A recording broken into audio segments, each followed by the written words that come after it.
Photos of 2-year-old Zavea reminds her heartbroken mother, Kirsten Watson, of the simple things she'll miss. I give her baths, we lay together, we sleep together, and now I won't be able to do any of that anymore. Zavea's father, DeAndre Flanagan, appeared in court for the first time this morning, 2 days after allegedly murdering the toddler. I'm just trying to wrap my head around why. How could you do this to your little girl? It happened, prosecutors say, after Flanagan got the girl from daycare, confronted Watson, who works at this Walmart, then snatched her phone.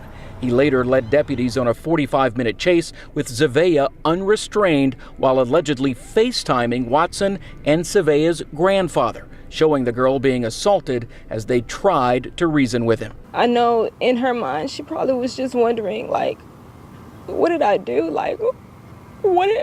What are you doing this to me for? I love you. Why are you hurting me? Curtis Watson was hopeful things might end peacefully. But then he showed me the lifeless corpse of my granddaughter. I wouldn't wish that on anyone. All I was trying to do was provide for my daughter and move on, and I guess he just didn't want that. Didn't want that for us.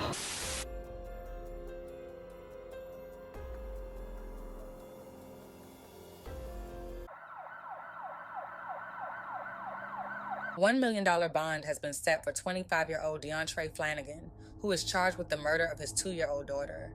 The tragic incident occurred on March 20th, 2023, after Flanagan picked up his daughter from daycare and led police on a high-speed chase that ended in a standoff in northwest Harris County. During the pursuit, the toddler's mother, Kirsten Watson, watched her daughter's final moments unfold via FaceTime, witnessing Flanagan choking the toddler as she gasped for air. Watson desperately pleaded with him to stop, but he ignored her cries. The chase ended when Flanagan crashed into other vehicles and stopped in a field, prompting a SWAT team standoff. After about 20 minutes, authorities moved in, rescued the toddler from the vehicle, and rushed her to the hospital, where she later died. Charging documents revealed that Flanagan had beaten and choked his daughter to death.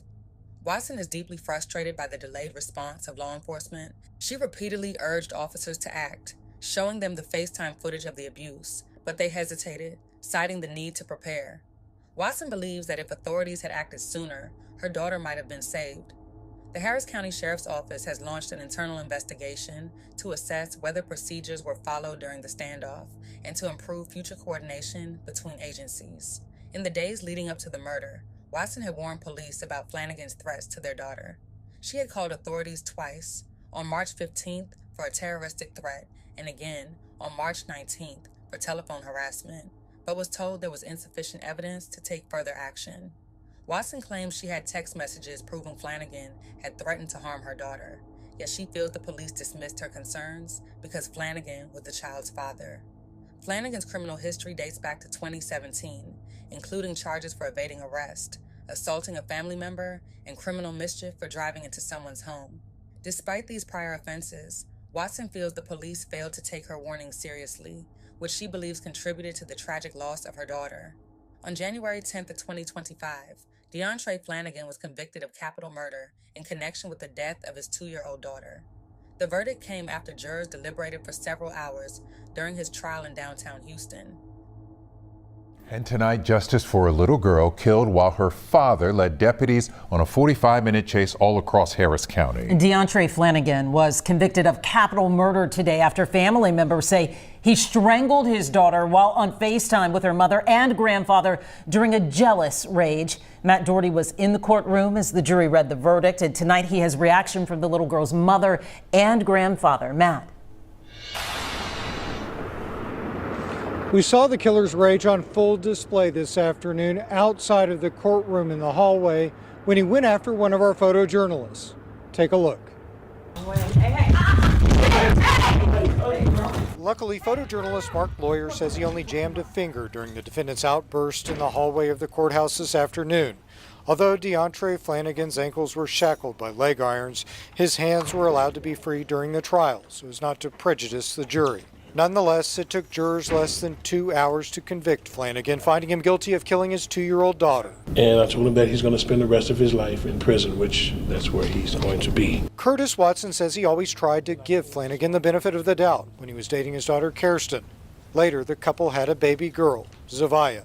But the dad says the relationship wasn't working, and Flanagan told Watson he wanted to start seeing other women. Not long after that, Curtis Watson says Flanagan showed up and started going through his daughter's phone and became enraged when he learned she was talking to other men.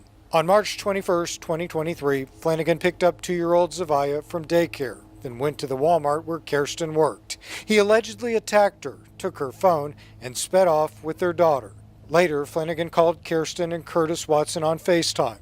The grandfather and mother of the girl watched in horror as Flanagan strangled Zavia right before their eyes, as police were chasing him. Although her life is gone, she still lives on in us every day.